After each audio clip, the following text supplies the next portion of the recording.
Como vimos na aula 1, a licitação é um processo para se chegar a um contrato público, salvo nos casos em que não temos licitação ou não temos um contrato público. Como vimos na aula 2, temos vários atores que participam do processo de contratação pública, agentes públicos e agentes privados.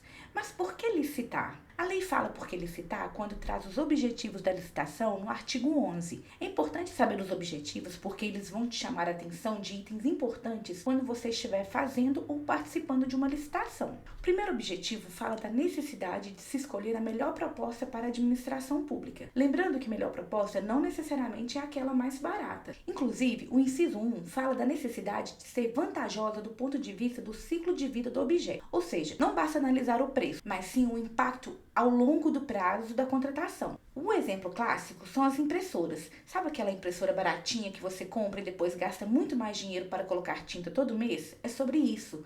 De nada adianta a administração contratar uma obra, bem ou serviço que inicialmente pareça vantajoso, mas quando vai realizar aquela manutenção, percebe que não foi tão vantajoso. O segundo objetivo da licitação é voltado para o lado dos licitantes, sendo necessário assegurar tratamento isonômico para esses licitantes, bem como a justa competição.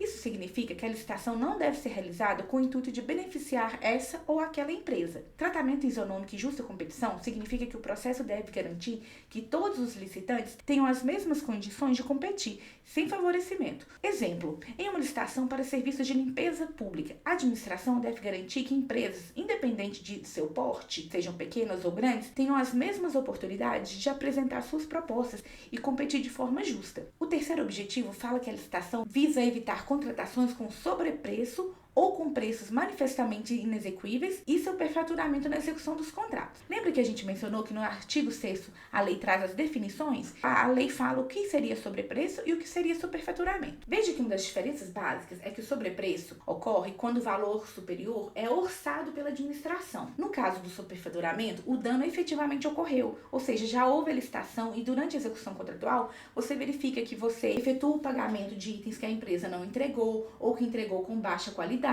ou então você realiza reajustes, prorrogações de prazo indevidas, concursos adicionais para a administração. Mas atenção, a lei não quer sobrepreços ou superfaturamento, mas também não quer preços que sejam tão baixos que a empresa não consiga executar o contrato depois.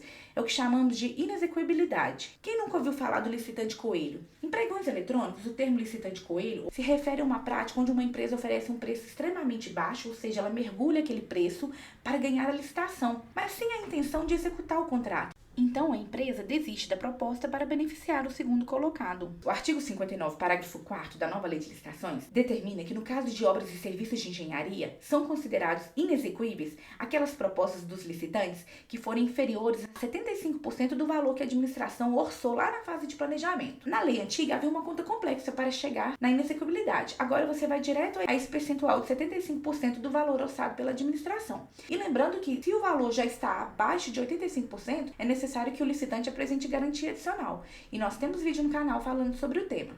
No caso de bens e serviços, você precisa avaliar o edital. A nova lei de licitações não fixou expressamente o que seria inexequibilidade de preço para bens e serviços em geral. Porém, no âmbito federal, nós temos a IN número 73 de 2022, que fixou o percentual de 50% do valor orçado pela administração. Os órgãos normalmente copiam esse valor de 50%. Ou seja, se a administração orçou que aquele objeto custa R$80, se o licitante apresentou uma proposta abaixo de R$40, ele já tem que comprovar que ele consegue cumprir aquele contrato. Inclusive, o Tribunal de Contas da União reforçou isso no Acórdão 465 de 2024. O licitante, mesmo tendo oferecido um preço abaixo daquele que a administração chegou quando fez o seu orçamento, pode mostrar que tem condições de cumprir aquele objeto. Por exemplo, ele já tinha em estoque aquele material que ele comprou por um preço mais barato anteriormente. Por fim, e não menos importante, a norma fecha os objetivos da licitação com o dever de incentivar a inovação e o desenvolvimento nacional sustentável. Veja que esse inciso se divide em dois pilares, o pilar da inovação e o pilar da sustentabilidade.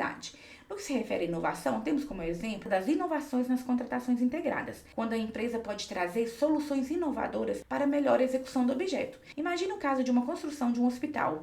A empresa pode apresentar uma solução arquitetônica inovadora que reduza o consumo de energia e aumente a eficiência térmica do edifício. Como exemplo do pilar de sustentabilidade, nós temos o artigo 26, que determina que as licitações poderão incluir critérios de sustentabilidade ambiental, econômica e social. Como exemplo, a administração pode exigir que os fornecedores usem materiais materiais recicláveis ou que tenham processos com menos emissão de carbono, incentivando práticas sustentáveis no setor produtivo. Vale mencionar que, conforme o parágrafo único do artigo 11, dentre outras funções, a alta administração do órgão ou entidade, ou seja, os diretores dos órgãos e entidades públicas, são responsáveis pela governança das contratações e devem implementar processos de estruturas de gestão em riscos e controles internos, avaliar, direcionar e monitorar todos os processos licitatórios, seus respectivos contratos, alinhar as contratações ao planejamento estratégico e às leis orçamentárias. Dessa forma, se o servidor precisa seguir a lei, mais ainda a administração, a cúpula do órgão, é responsável em criar condições para esse cumprimento da lei, inclusive em relação ao alcance dos objetivos da licitação que falamos. Nesta série, estamos vendo a nova lei de licitações de forma objetiva, sem enrolação, porém sem ser raso. Se você quiser se aprofundar, não deixe de ler os artigos que mencionamos na descrição de cada vídeo dessa série, bem como ver os outros vídeos no canal que detalham os temas aqui abordados. E eu gostaria de saber se você chegou até o final do vídeo.